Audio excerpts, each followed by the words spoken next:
恐竜王国とも呼ばれ、風光明媚な越前海岸で知られる自然豊かな福井県。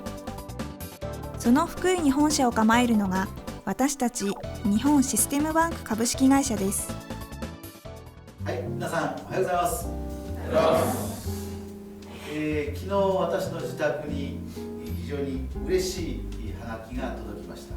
た。いつかはですね、皆さんと共に船の旅、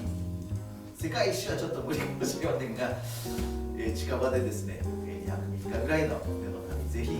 ってみたいな。機械を売ることによってうちの会社だけが儲かるっていう思いではなくてですね、そこを駐車場をオープンした時に、どれぐらい上がってお客さんがどれぐらい満足するだろうっていうことをまず第一に考えて販売をしてきました。よ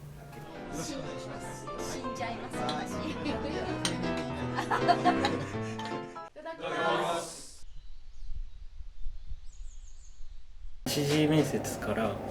本社で受けさせていただいてたんですけど、その時に間違って3階の方に受付があると思ってそこ入ってしまったんですけど、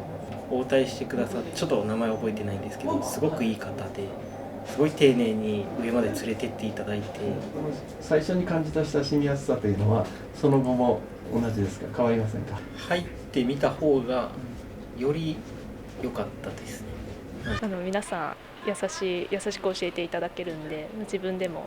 気兼ねなく話すことができるので、その点はすごく助かってます。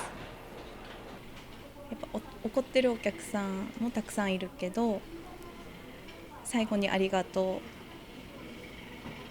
と言ってもらえるとやっぱ嬉しいし、これからも頑張ろうって思います。なんか